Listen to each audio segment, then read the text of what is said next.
Now let me welcome you all to St. James Chapel for the second of our fireside chats this year.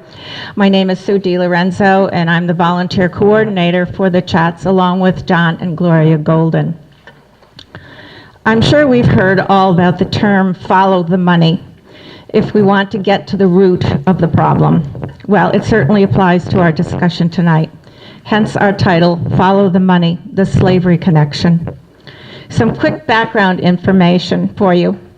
Perhaps you didn't realize that the very same year that the Dutch purchased Manhattan from the Native Americans, the first ship carrying slaves arrived in New Amsterdam. Slavery flourished under the Dutch and expanded even more when the English took over in 1664. By 1703, nearly half the households in New York City had slaves. Granted, the numbers were much smaller than in the South.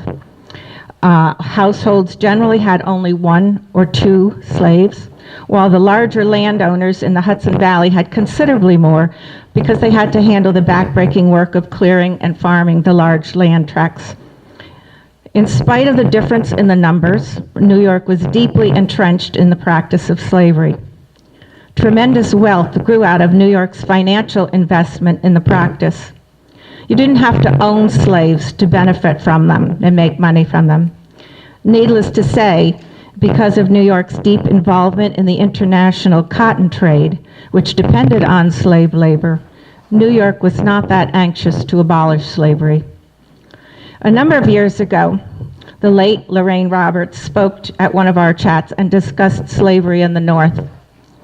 Reverend Chuck Kramer, our longest-serving rector here at St. James, took it one step further and discussed slavery in the Hudson Valley as it was understood and practiced by the churches of New York. Reverend Kramer returns tonight to continue our discussion of slavery, but this time talking about the financial trail that was created by the slave trade, an aspect of slavery that's rarely discussed. In addition to his countless sermons, he's written newspaper columns, scripts for the St. James Historic Graveyard Tours, and lectured extensively in the region.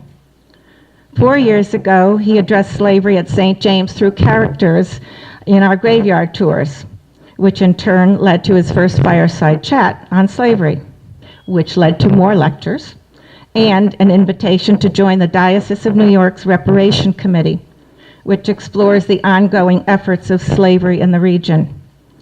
Through the work of that committee, the Episcopal Diocese of New York embarked on a 3-year exploration of its culpability in slavery and the subsequent responsibility that we owe to society today. The 3-year cycle consists of a year of lamentation in 2018, a year of apology in 2019, and a year of reparation in 2020. As part of the Year of Lamentation, Father Kramer was commissioned to write a play, A New York Lamentation, which was performed throughout the diocese and at the Diocesan Convention. His presentation tonight is based on much of the extensive research that he's done for these projects. So please welcome Father Kramer.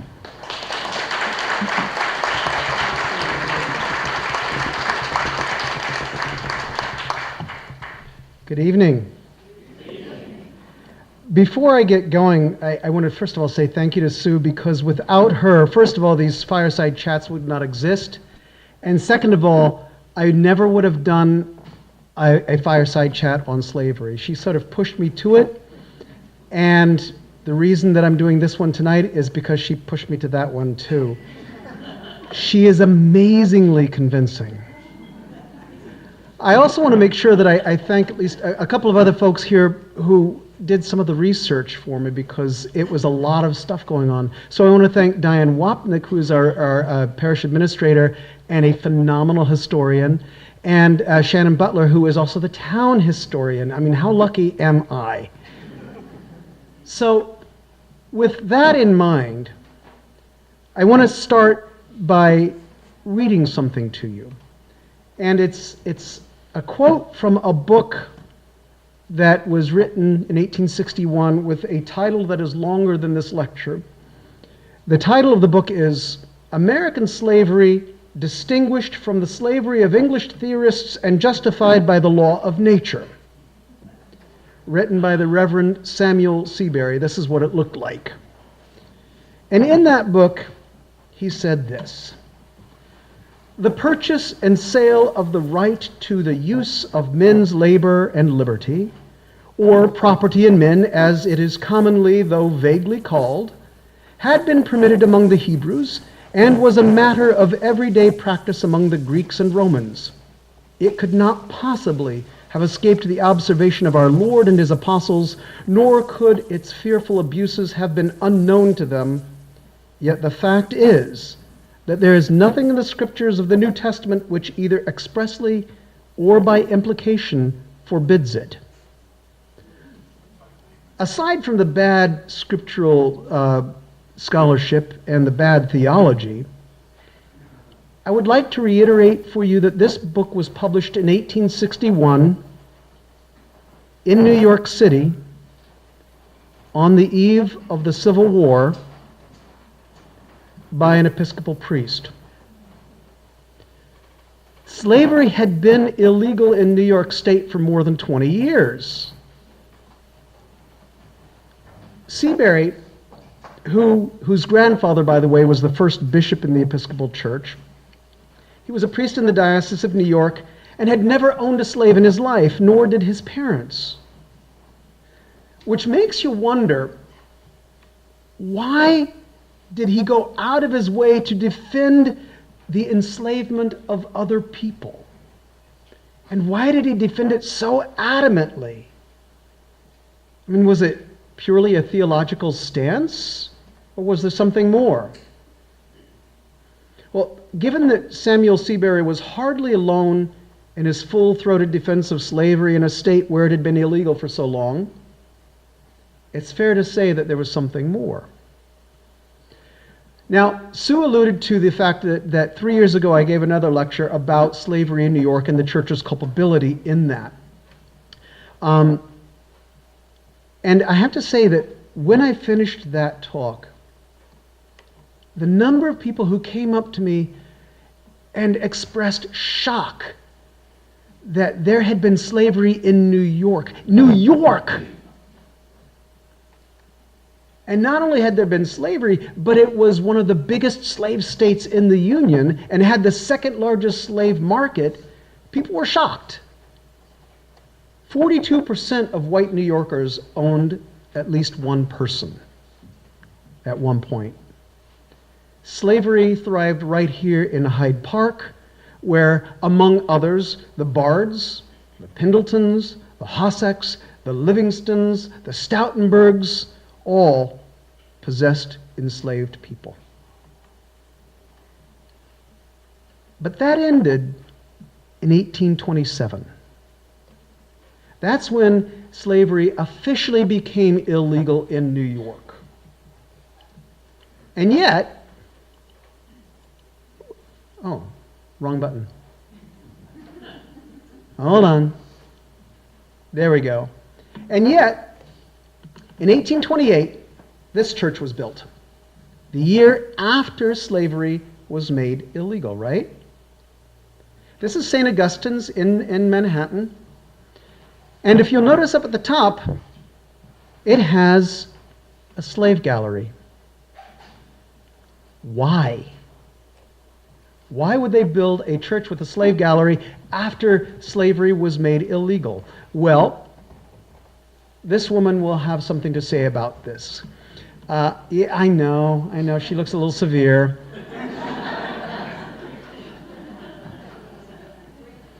But she had a lot to be upset about.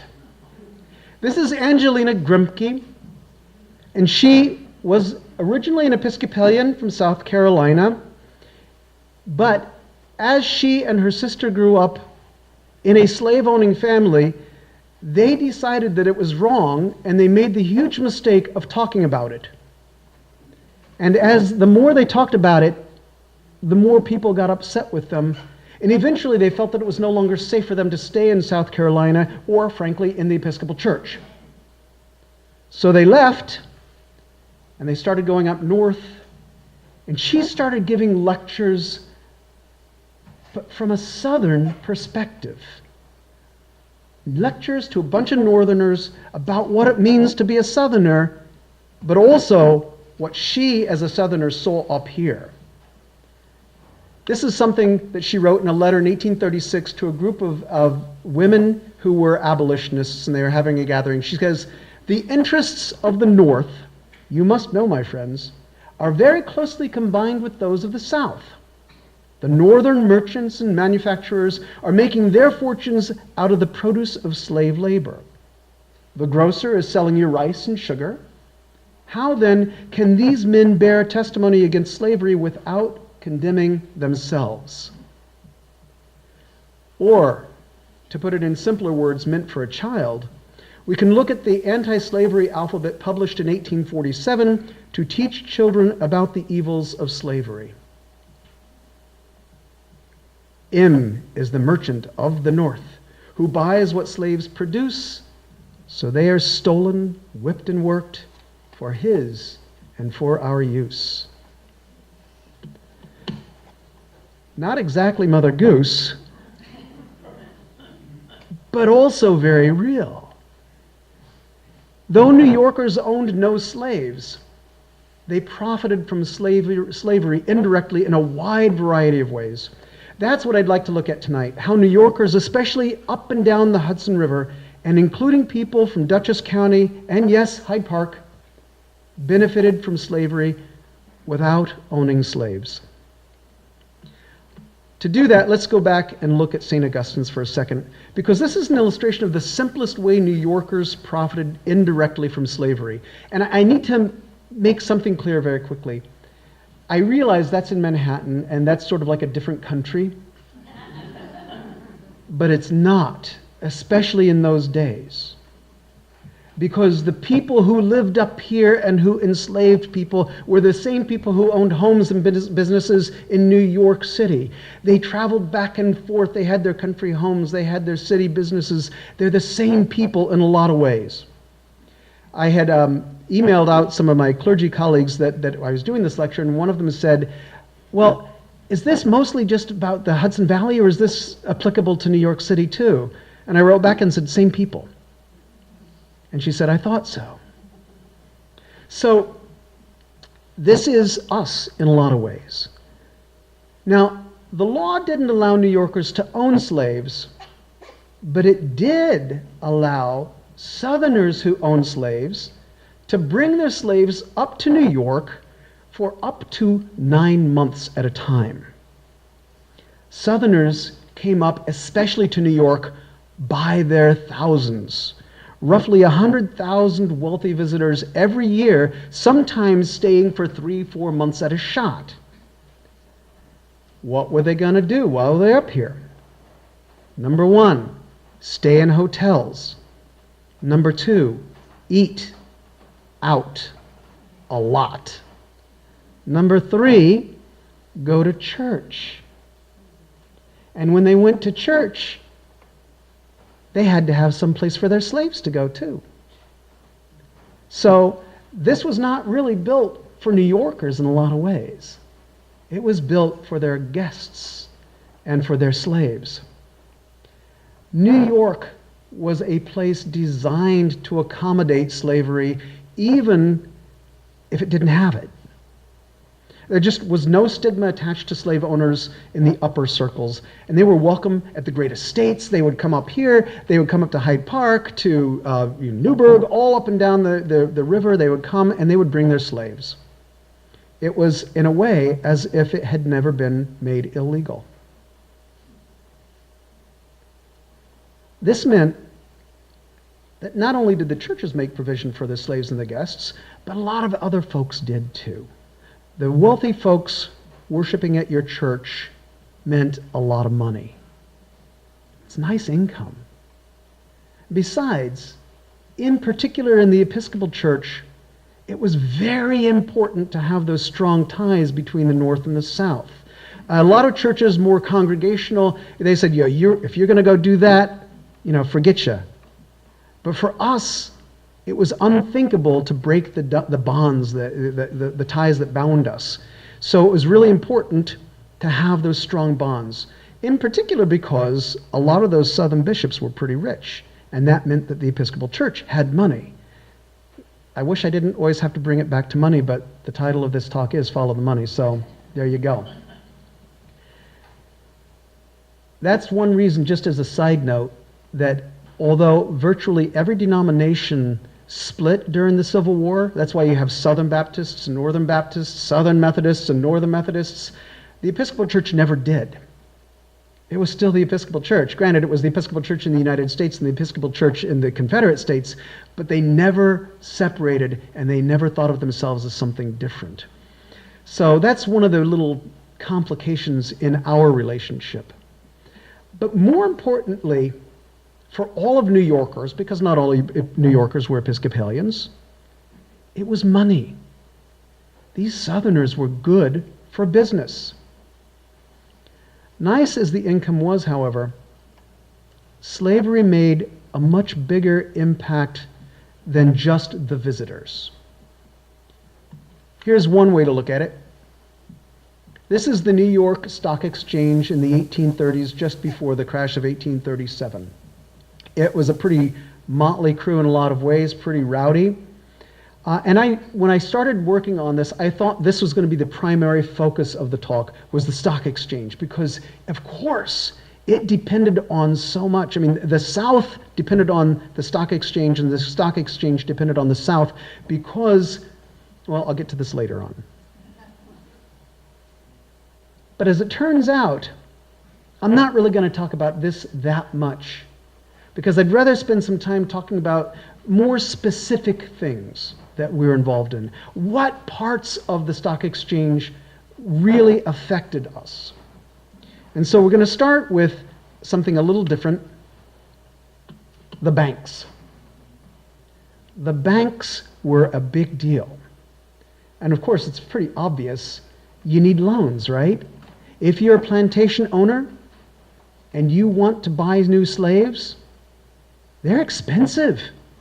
You got to have loans. If you want to buy more land for your plantation, you've got to have a bank. And the New York banks were the best. Not only that, but New York banks were willing to take slaves as collateral. I know you didn't think about that one, did you? But that's what was offered up as collateral quite a lot. There's one story of James Brown, and you may have heard of Brown University. He was the guy who that's named for. He was a well-known banker and very successful banker in New York. And he took not only a slave, but an entire plantation as collateral. So now you've got a New Yorker who owns a plantation in the South. Can he legally do that? Well, yeah, he can, because he had Southerners to run it for him. But here's another one you may be more familiar with, or at least a name you may be more familiar with. Isaac Roosevelt. He was the third president of the Bank of New York. He was also the great-grandfather of Franklin D. Roosevelt, and he served there from 1784 to 1791. During that time, they were making loans to the plantations. They were taking collateral, although I don't have any evidence that he himself took collateral like James Brown did. But the Bank of New York is one of those banks, of the many banks, that were involved in financing slavery in the South. Other names that may be familiar to you are John McVicker, who is the father of St. James's first rector, John McVicker. There were also Vanderbilts, Krugers, and Verplanks who were on the board of directors of the Bank of New York during that time when it was involved in slavery, even after slavery was illegal in New York. So the banks were a big deal. There was another thing that was quite big, and that was insurance. Life insurance. Think about life insurance for a moment. And just take a peek at this ad. The Nautilus Mutual Life Insurance Company of New York takes insurances on the lives of slaves running on steamboats or otherwise employed. The attention of slave owners is particularly called to this matter. Wow. Why would they take life insurance out on slaves? Well, the reality is that the Nautilus Life Insurance Company only sold policies on slaves for about 3 years. But in that 3-year period, they sold well over 500 policies on the lives of slaves. And the policies they sold were on slaves who were engaged in really dangerous work. Because, again, the owners saw these people as machinery, as something, as an investment, and very expensive investments.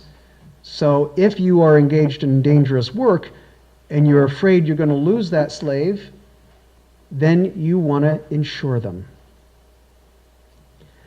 Before we go a little bit more into that, I want to have a look at this guy here. This is James de Peyster Ogden, and I think you pronounce his middle name de Peyster. It could be de Peyster. I'm not Dutch, I don't know. But he, if the last name of Ogden sounds familiar to you, that's because there are a lot of Ogdens around here. Not only was his family known up and down the river, but his father studied under Samuel Bard and David Hossick, who were both residents up here in Hyde Park, at Columbia. And his father was dear friends with them. So there's a strong bond between the Ogdens, the Bards, the Hossicks, and this area. He was the company's president during the 1840s. And theoretically, he thought of slavery as a necessary evil. He always defended it. He said it's unfortunate, but it's an inextricable part of the nation's economy. That's what he said.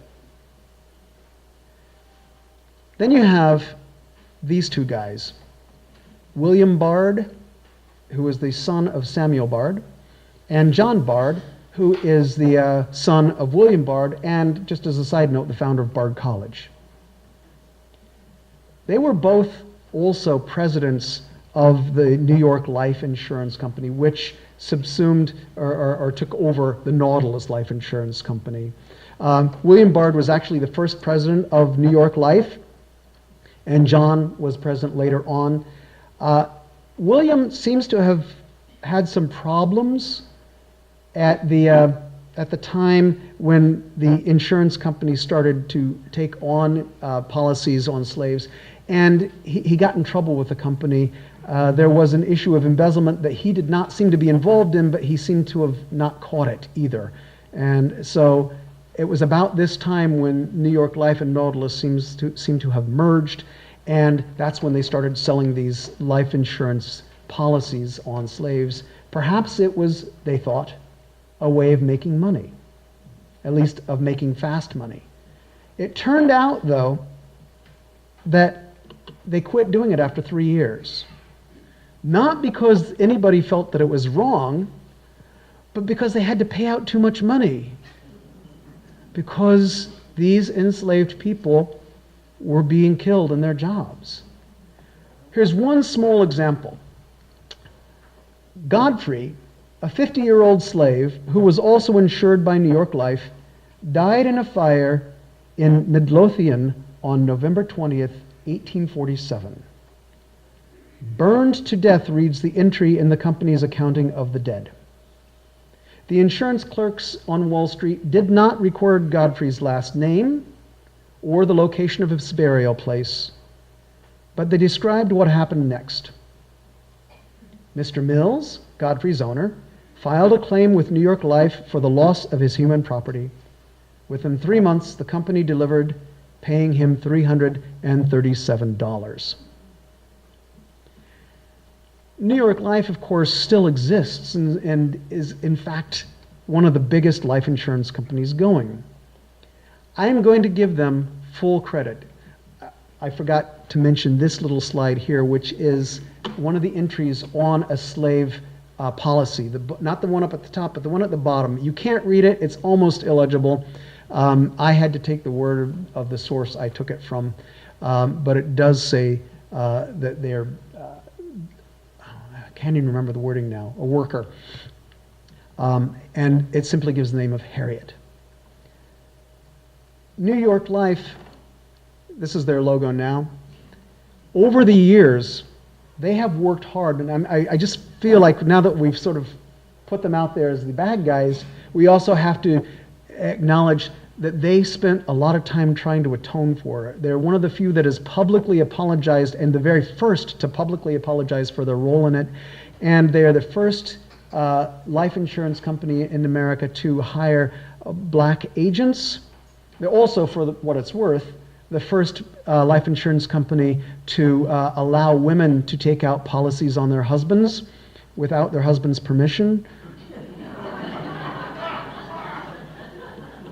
I don't know where we want to go with that one. And to have women agents. So we want to give them credit for learning from their mistakes and trying to repair some of the damage. And you know, I figure if you're gonna call somebody out, you also have to call out the good that they have tried to do with it. That takes care of life insurance for us for the moment. Which leads us to the alphabet again, and this is S. S is the sugar that the slave is toiling hard to make, to put into your pie and tea, your candy and your cake. Remember, this is for kids, and kids love their candy and their cake. And I just have to wonder, when a kid reads this alphabet, what they're thinking about. You know, does this lose its flavor now? I don't know. But I do know this much. Sugar was huge. Before the cotton gin, sugar was the biggest thing going. It was the biggest product that was imported and then exported when it was a finished product. It was where all the money was. That's why so many of the wealthy families owned sugar houses. For example, back to Isaac Roosevelt. Now, Isaac did not create a sugar house. He inherited it from his father, Jacobus. But Jacobus was smart. In Manhattan, he says, we need sugar. And because all these plantations in the Caribbean, all these plantations in the Caribbean were creating so much sugar, they were bringing it and they were processing it in many, many different sugar houses all throughout New York. And other parts of the country as well, but New York was really one of the hubs of sugar production. And this was especially true in the colonial and post-colonial era. He wasn't the only one. This is the Livingston Sugar House. I'm sure you've heard of some of the Livingstons up and down the river. They had a sugar house, and curiously, this one was also, during the Revolution, turned into a prisoner of war camp, or prison, and it was known as a notorious place where the prisoners basically went to die. But afterwards, it went back to being a sugar house. Sugar was huge, and I'm just showing one more. This is the Rhinelanders Sugar House and Residence, also in New York City. I couldn't find any sugar house pictures up here, so we had to settle for the city. Anyway, that's one of the biggest things. And of course, that didn't last forever. It never stopped fully, but it wasn't the king anymore. You know what became king, right? Yep. Cotton is the cotton field to which this injured brother's driven, when as the white man's slave he toils from early morn to even. Cotton was king. By the first decade of the 19th century, it made up 25% of American exports. By 1850, it made up nearly 70% of all American exports. It was the lifeblood of the American economy. And New York depended on it just as surely as the southern plantation owners depended on the New York money and the New York markets. Not only that, though, we always talk about, Eli Whitney's cotton gin as being the reason why suddenly cotton became such a big thing. That's certainly important. But something else was going on in the North that made it just as important. Industrialization. Not just,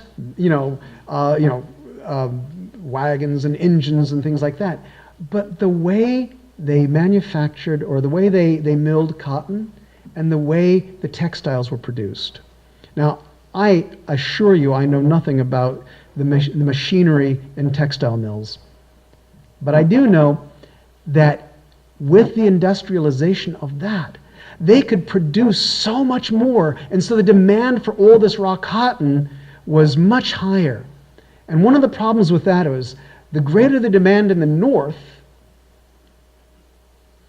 the more the slaves had to work. As one former slave had written later on, he said, you could tell when they had just made some technological advancement up north because the slave masters' whips went much faster. Here's another little side note. It wasn't just the New Yorkers or the Northerners. Most of the mills were actually in New England, Massachusetts and New Hampshire, where most of the cotton mills were. But we had them around here too, and I'll show you a couple of them that are more local. But you know who one of the biggest customers was for all of this? Europe. Cheap cotton goods. They loved it. It was amazing. They were, upset with us for having slaves, but they were more than happy to buy the goods.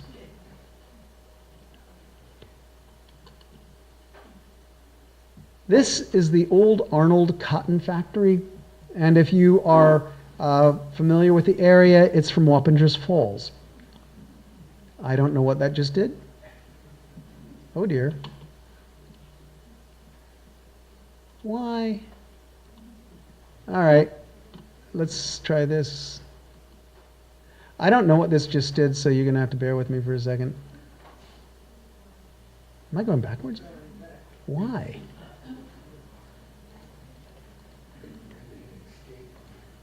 No, that was it.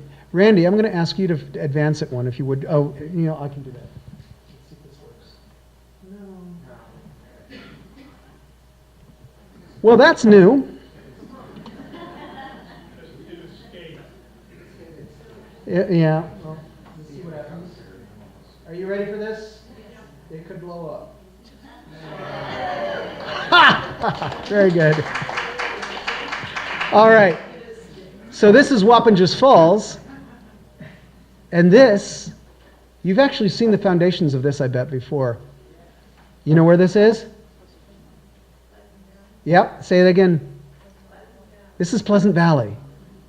This mill employed about 70 people through most of the 1800s, and by the they were making a lot of money too. I mean, they employed, in the early 1800s, they had 70 employees making fabric from raw cotton at an average wage of 12 cents an hour. By the 1870s, there were 80 workers, and about a third of them were under the age of 16, with some of them being as young as 8. Not that that has anything to do with the topic, but why? Because of the business, because of the money, because they are cheap. Slavery has a lot of different faces. At any rate, once you got all that cotton and you got it all milled, you're not done, because then you have this. This is a livery jacket worn by slaves in the South, and it was clearly a much higher quality than what most of the enslaved people in the South wore. But you've probably heard of the house slaves and the field slaves. This is what the public face slaves wore in the South. This was a livery jacket, so you had a footman, a coachman, all those sorts of things, the things that all the guests would see. Those are very nice clothes. This particular suit was made by a company named Brooks Brothers. You may have heard of them. They were, from the beginning, always dealing with the fine gentleman's clothing, but they never saw any disconnect when they were asked to make clothing for their servants. because after all, that's part of a gentleman's look. This is, by the way, Brooks Brothers in 1843. That's sort of what it looked like, or the Brooks Clothing Store. I'm sorry? No. Yeah. Oh, yeah, New York, 1845.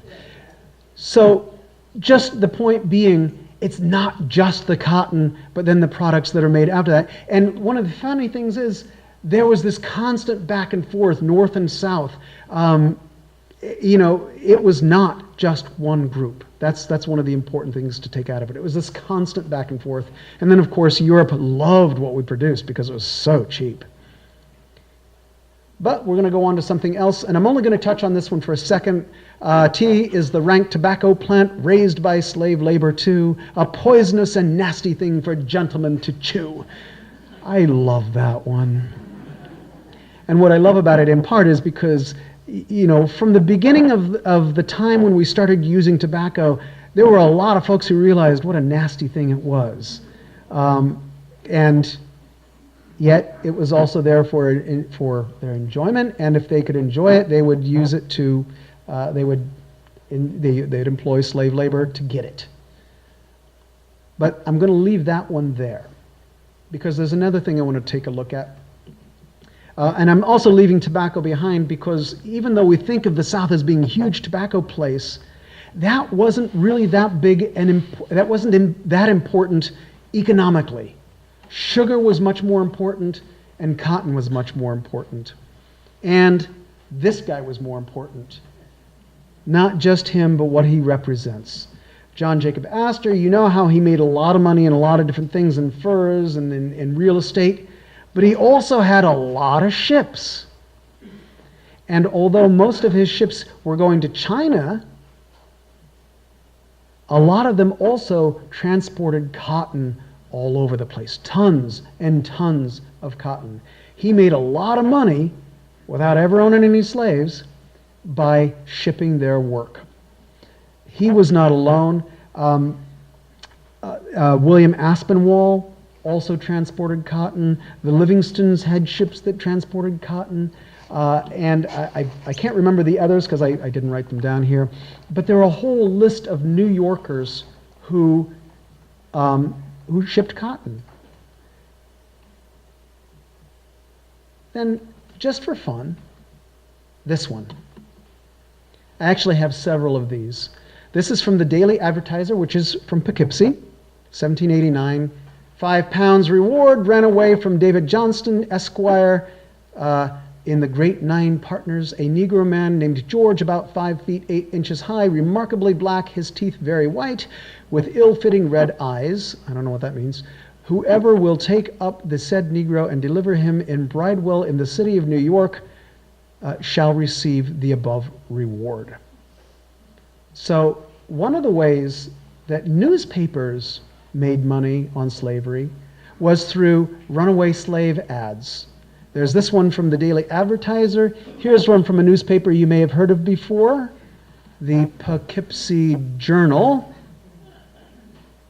40 shillings reward ran away from the subscriber on Tuesday, the 28th instant, a Negro man named Ishmael. And you don't really need to read a lot more of that one, but to realize that they're making money off of this. Now, admittedly, this was still when slavery was legal in New York. But that didn't mean that they stopped having these ads after it was illegal here. And they could do that because people came up here from the South, and quite often their slaves took the chance and ran for it. Here's one of my, I don't know if I can call it a personal favorite, but it is interesting because look at the name of the subscriber at the bottom. Samuel Bard. I will give him this, though. This is a very different, there's a whole book of these, and it's in a bibliography that you can have later on. This was the only one like this in the entire book, where he says, should he be met with the subscriber requests, he may be kindly treated and brought home to him, for which he will pay a reasonable expense. But it also says he is somewhat deranged. and maybe wandering around. So you get the impression that this is somebody who may have Alzheimer's or may have some form of mental illness. The laws in the state of New York required that if you had an enslaved person who was not capable of taking care of themselves, you were not legally allowed to free them. You were required to take care of them in some way, shape, or form. That was the laws of the land, so perhaps that's what that's all about. But that's very, very, very local, and that's 1815, already years after the first compromise date passed. In New York, emancipation was gradual. It started in 1799 and worked its way up through 1827. And actually, the last slave to be freed, to be completely freed, so that there were no more slaves, was in the 1840s. Because of the way they fashioned that law. And just one more. Not only were they runaway slave ads, but they were also for sale ads, and we can't forget that. This is how they advertised these things.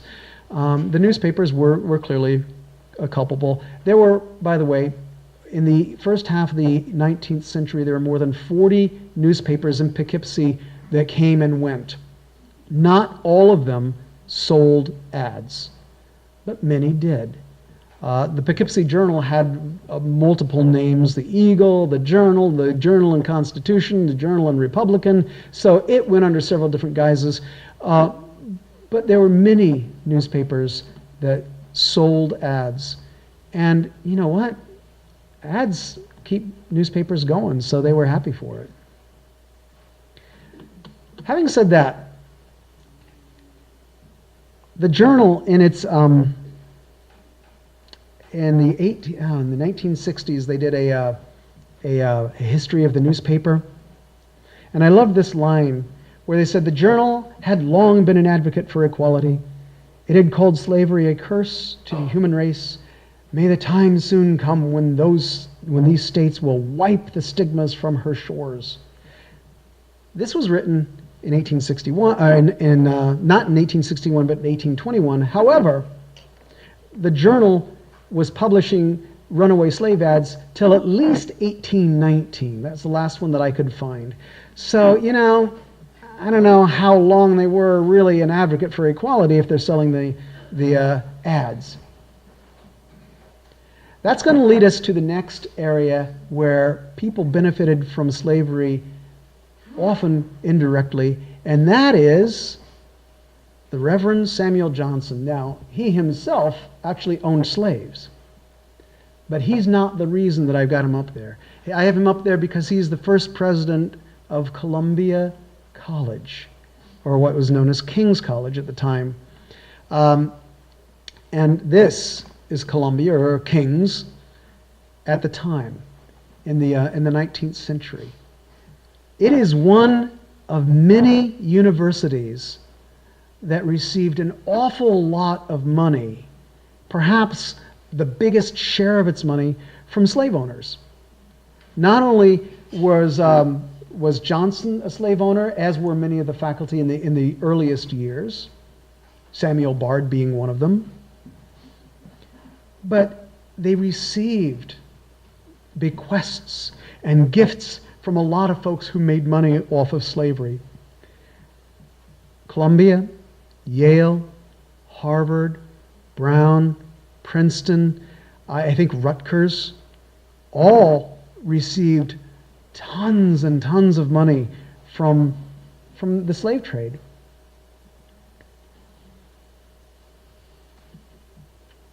One of the funny things about Columbia, and you should know that our first rector, John McVicker, left St. James to go teach there. And he made it a point in his biography. It says clearly he could never speak about slavery there. He taught moral theology. And in the biography, he says, well, obviously he couldn't talk about slavery in that. My, how things have changed. But he did talk about it in an economic sense. He argued that it wasn't economically feasible to keep slaves. Having said that, that's as close as he got to condemning slavery in the academic setting. Nobody talked about slavery at Columbia in those days, even if they were opposed to it.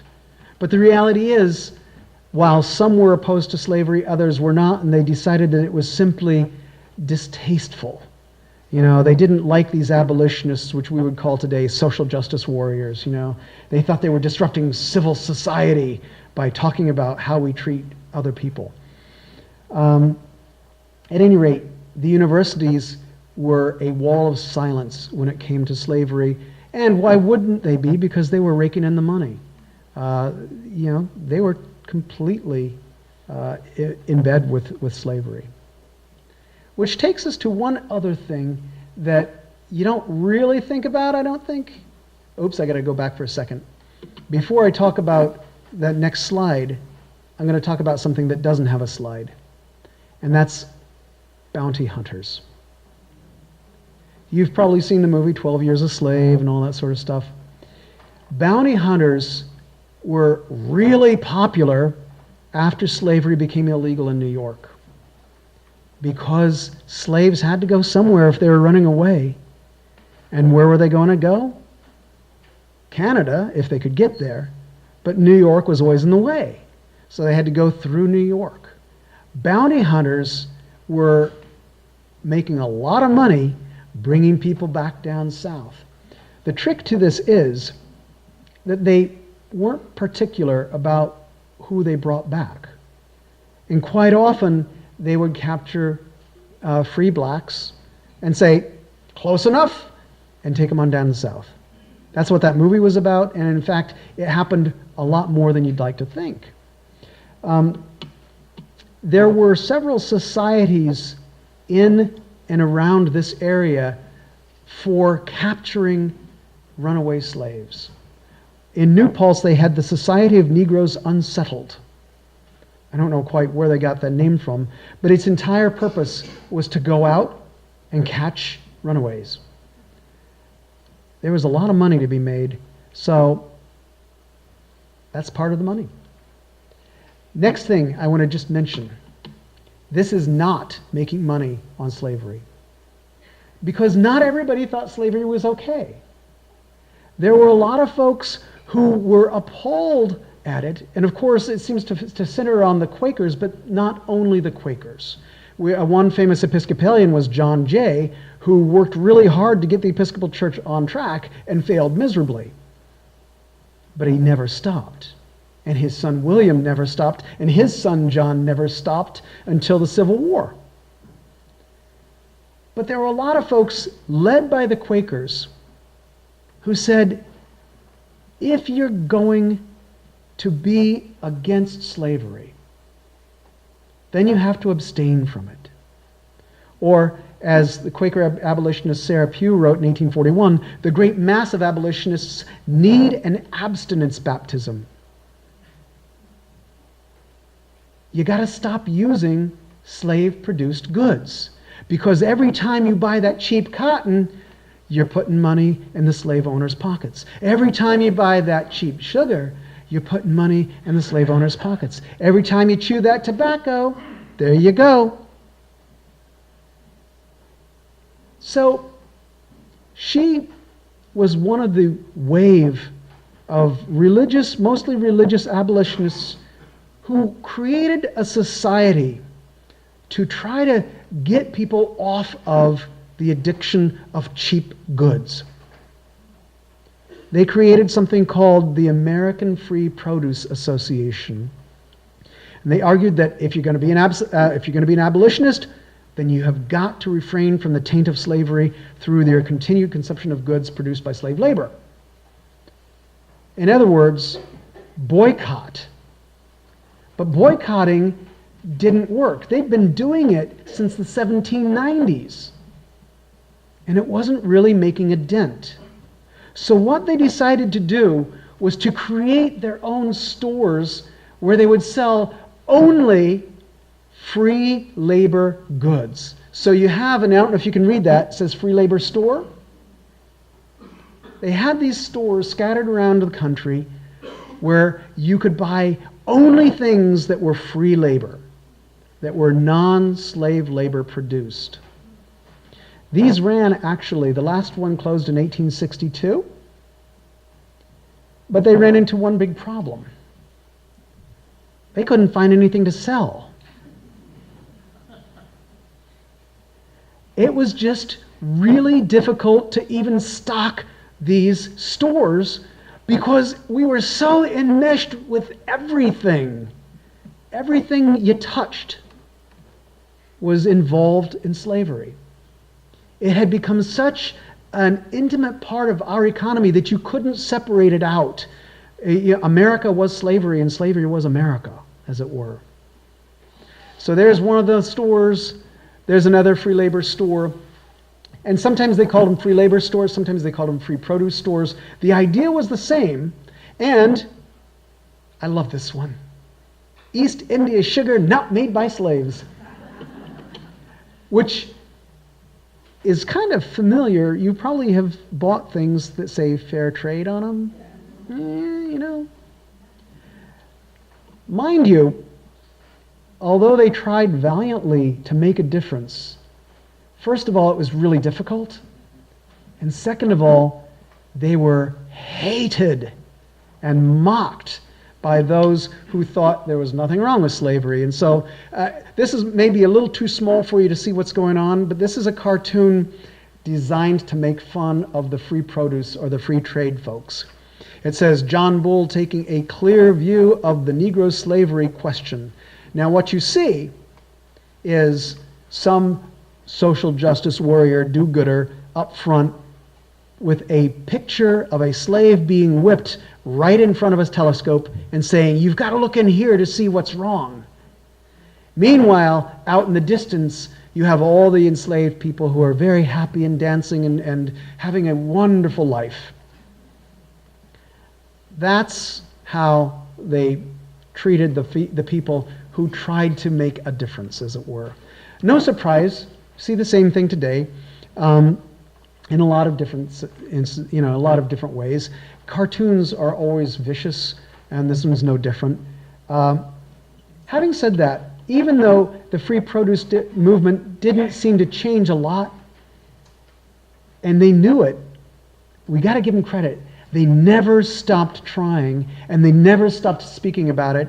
And there was a report later on, or an article written later on after the Civil War, and he said, one of the free produce guys said, I know it didn't make a difference, but people were still talking about it.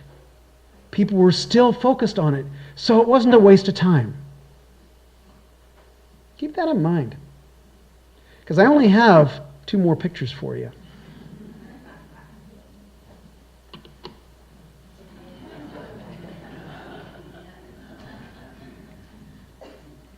In all honesty, this is my cell phone.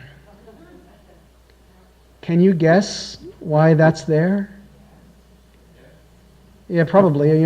This is a smart crowd. You know why it's there. Because all these electronics are quite often produced, either the parts are produced or mined by people who live in either virtual or actual slave conditions. And I still have a cell phone. If I were to ask you if you had a cell phone, would you dare raise your hand? Who's got a cell phone with them today? Yeah, we're all part of it,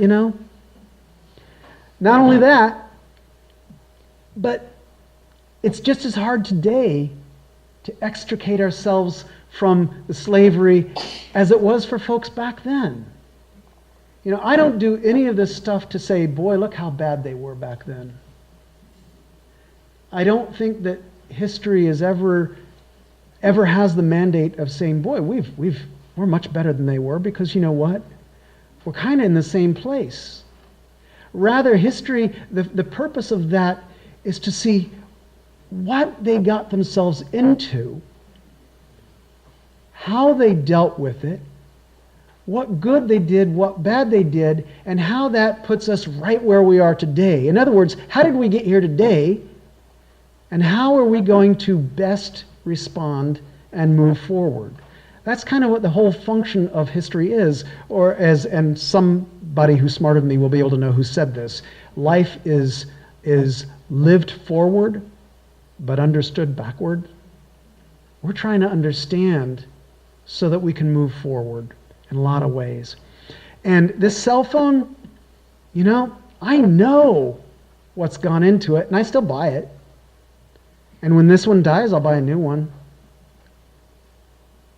But what I can do is be aware and look into where those components come from and look into how the people who produced it are being treated.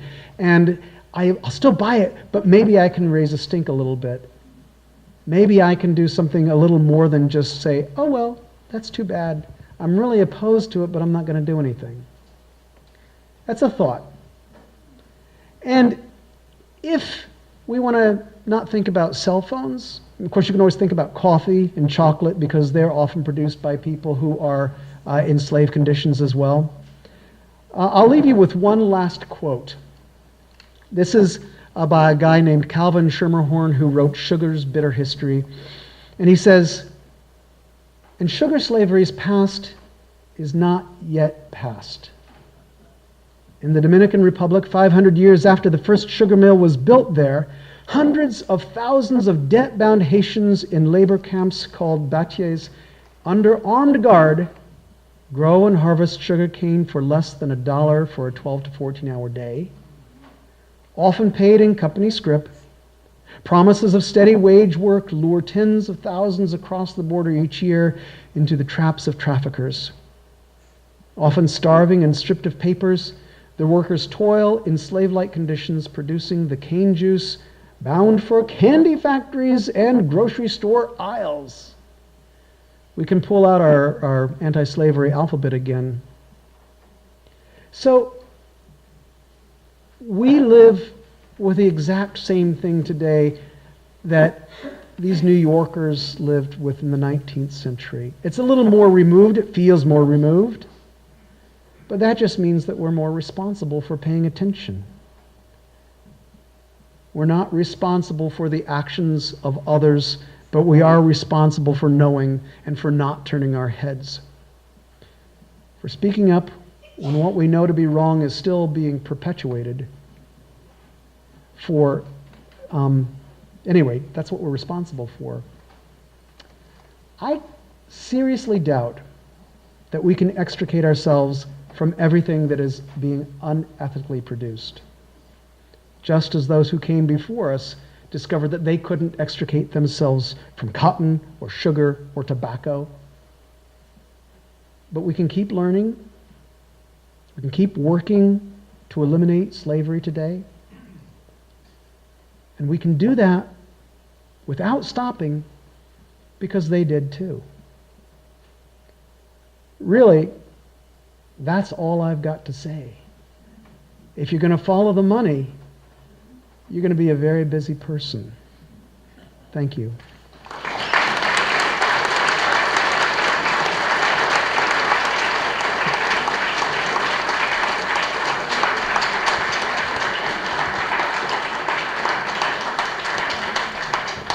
And Father Kramer will be taking some questions from you. We have a microphone down right around you. So if you have a question, just raise your hand so that everybody can hear. But only if it's a nice question. I'm not gonna... Is this a nice question? It's actually more a comment than a question. I'm an intruder from the north. Can you talk a little louder? Is this That much better, more thank audible? Okay. I'm the archivist for the Rhinebeck Historical Society and also the village historian in Rhinebeck. And one of the things that stunned me when I first learned it, looking at the census of 1790, at which time actually Rhinebeck was included the what is today Red Hook, is that the population of slaves in 1790 was 420, which was more than 15% of the total population of the town at that time, which was more than the average slave population in any state in the South at that time. The family that owned the single largest number of slaves was the Livingston family. Yep. There are many Episcopal churches in the Hudson Valley that have memorials to the Livingstons. Just 2 weeks ago, we had a presentation at one of our monthly programs at the Rhinebeck Historical Society about the Livingston estates. And you know, of course, And one of the one- Livingstons owned a slave ship, and yeah. Exactly. And when somebody from the audience asked about the slaves on the Livingston estate, the presenter, who'd done an enormous amount of research, was actually somewhat surprised. But his defense was that the Livingstons, after all, were great supporters of the movement in the early 1800s to release slaves. And indeed, that is true. But nonetheless, It was a big family, the Livingstons, and they had abolitionists, and they had slavers, and they had people who belonged to the colonizationist society, Absolutely. which were all, the colonizationists were all about taking all the black folks from the U.S. and shipping them to Liberia. and they were also very shrewd financially. They Oh, were yeah. very shrewd going back to when they owned the Palatines, in effect. And within a couple of years of when they knew that the Palatines were not producing the kind of pine tar, they got rid of them. Yeah. And they knew that by owning slaves, they could replace that labor. All these families were really interrelated to each other, you know, which is kind of an interesting thing. And one of them, and one of the industries that I left out of here, but I should mention, is real estate, because Nathaniel Pendleton, who's buried in our churchyard, he was a lawyer and a judge, but he also flipped plantations. And quite literally, he bought and then sold plantations. You know, because it was good business. You know, he would have made a TV show out of it if they'd had that back then. So yeah, I mean, all these families up and down here, they took care of each other. It's family first, and they were all interrelated. So thank you. Well, I have a question over here on your right. Where are we? Oh, okay. Hello. Hey, Harold. As you drive up and down the highways, and a lot of the up and down the highways, and to the back roads, you see a lot of, since you mentioned real estate, you see a lot of fences that are stone, Yeah. separations of properties and things. Can you touch on the involvement of slavery and stacking all those stones and back into places that go nowhere? I can't. And I can't because I don't know. I wish I knew, and maybe that'll be the next fireside chat, I don't know. But does anybody else know about those stone walls? Because I know we have a couple of historians here. So if anybody else knows about those stone walls, Allison? So this is, by the way, the Reverend Allison Quinn, Christ the King in Stone Ridge, and she says that at least over there, she knows that they were all built by slave labor, or primarily. And I would not be in the least surprised if that were the case here today, too. Thank you, Allison. Chuck, you just mentioned that your New York lamentation was going to be filmed and they could see it. Is that, you want to say? Before we get to Randy, Sue told me that I have to tell you this. You remember in the introduction she mentioned the play New York Lamentation, which is a play about more of a play of almost monologues of people who were involved in various forms in New York, and because it was written for the diocese, they're all involved in the Episcopal Church in some way, shape, or form. And it played in 4 different places in the diocese, and then at our diocesan convention. And I just learned last week it's also going to play at St. Thomas's Fifth Avenue in June. And for what it's worth, I don't know, maybe I shouldn't even, I can't even say this next one. I was just contacted by an organization about possibly producing it up here, but we'll see. Not a church organization, at any rate. But I don't know if what they're gonna do with that. Is it filmed though, Chuck? Oh yeah, that's what she asked. Was it filmed? Yes, it was. It was filmed a couple of different times. Most of them didn't work out well because church acoustics are very weird.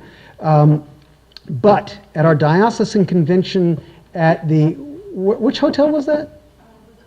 The Crown? No, the Crown Plaza in White Plains.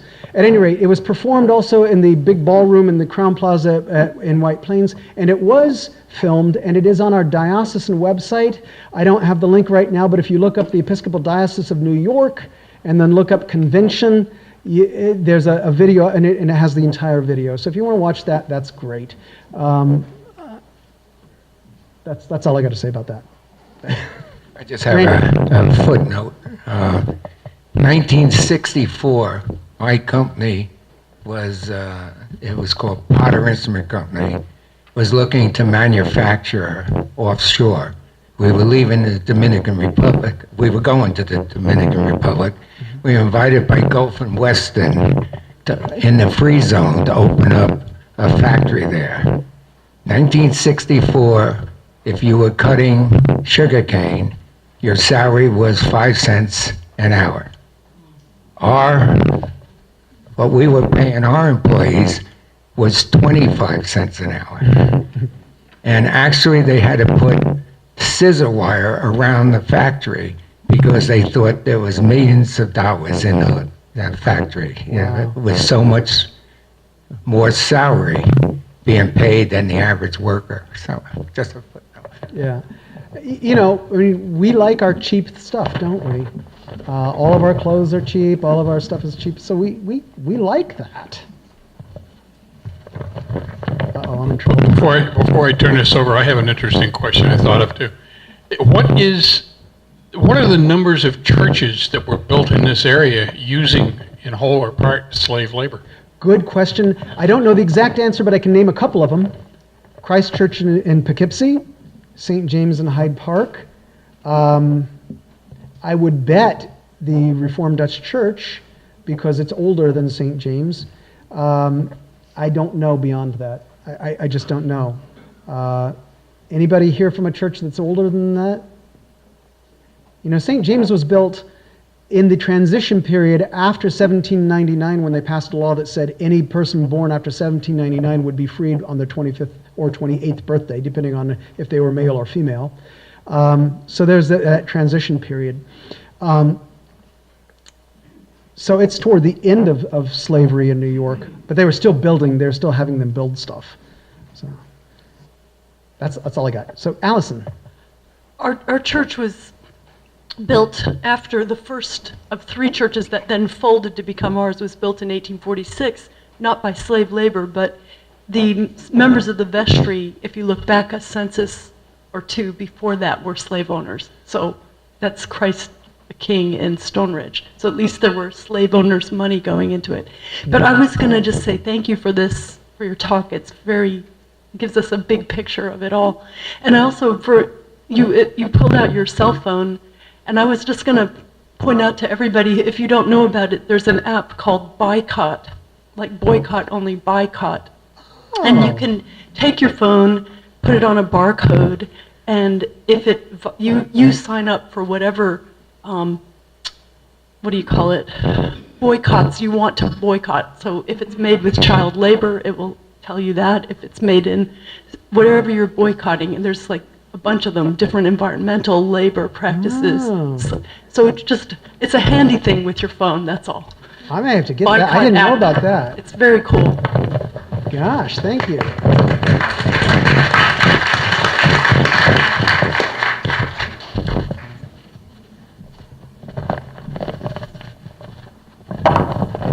believe the current Christ Church in Poughkeepsie was built after slavery times. So it That- was that- probably not built by slaves. That particular building, no, but probably the first, Christ Church is quite a bit older I than realize that. Yeah, it goes back to before the That's- Civil War. the That's sort of like Revolution. Trinity Church Wall Street. The current building was built after the slavery era, but Trinity itself, I mean, the first building of Trinity was built by slave labor, and they actually have the contracts where they sent out the letters to all the members of the church and said, we expect 2 weeks labor from each of your slaves, so you've got to give us a couple of slaves for 2 weeks to work on the church. I just wanted to make the point about the current Right. building, so Well, people actually- wouldn't be driving by that and saying, oh, slaves built Well, that. same with St. James, because the current St. James building was built in 1844, but the first St. James building was built by slave labor. I mean, we have to work on the age of the congregation rather than the particular building. At least that's how I'm working on it. But yeah, you're correct. The current building is newer than that. So, fair point. Are there any other questions? You look like you maybe want to.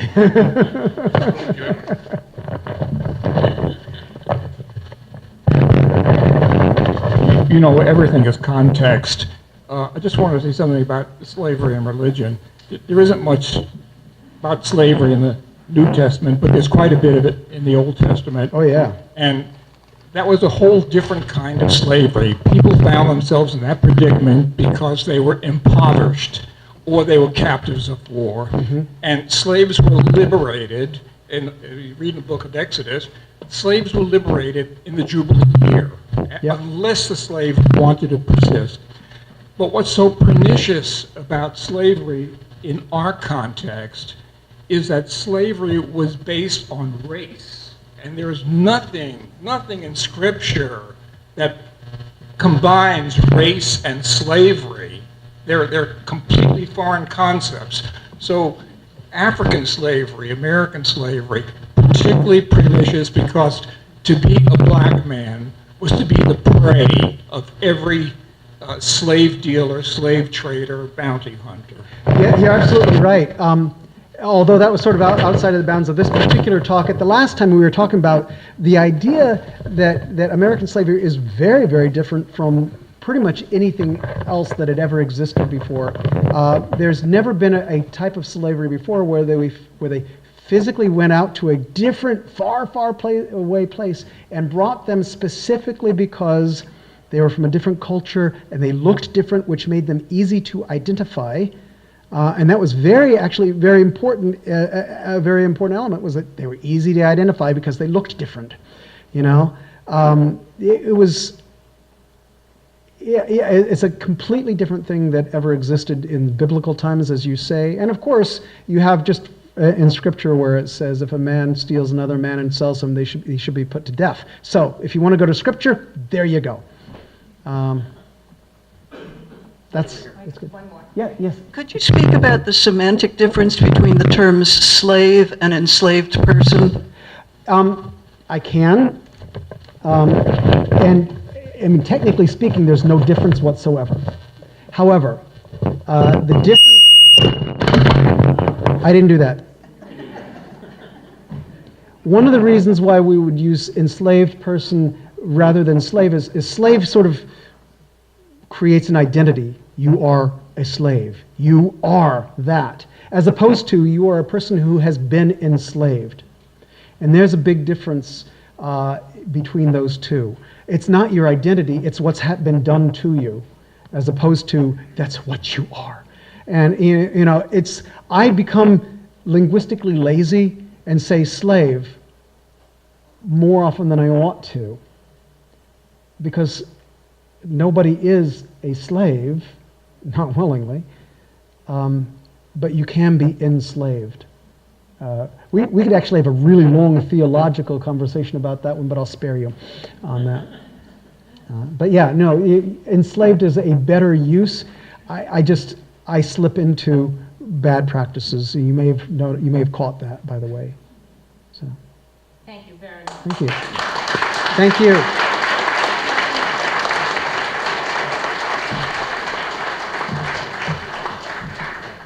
Chuck, thanks for being a three-peater. Not a repeater, but Thank you.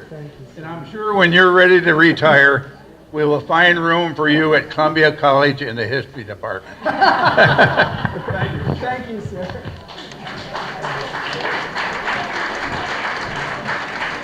If you would just stay seated for just a minute, we have a couple of announcements.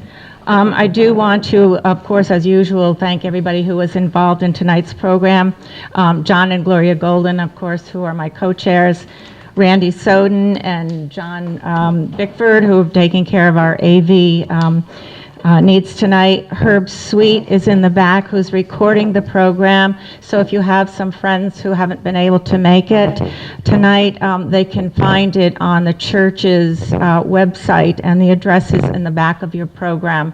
You just have to go to the little icon that has the picture of the church and push on that, and it'll give you the directions to go where you need to go. And then tonight, helping with the reception is Deirdre May Micker, which we hope that you are all going to stay and have some coffee with us. And then, of course, we always have all the behind-the-scenes volunteers that are helping. And Chuck has one more thing that he'd like to say. Just real quick, I forgot to mention that I have a bibliography if anybody's interested in reading more. I only touched the surface of a lot of stuff. So if you want to go deeper, there's bibliography there. And if you're interested in a couple of books, one of which has our secretary, Diane Wapnick, in it in the thanks because she was such a great historical help. This one was just published, Slavery and Freedom in the Mid-Hudson Valley. And then this one, In Defiance, Runaways from Slavery in New York's Hudson River Valley. Great book. It's where I got a lot of those runaway slave ads from. So if you want to look at them, they'll be right up here. Okay, thanks. All right. So I hope that you're going to be staying to join us for some refreshments.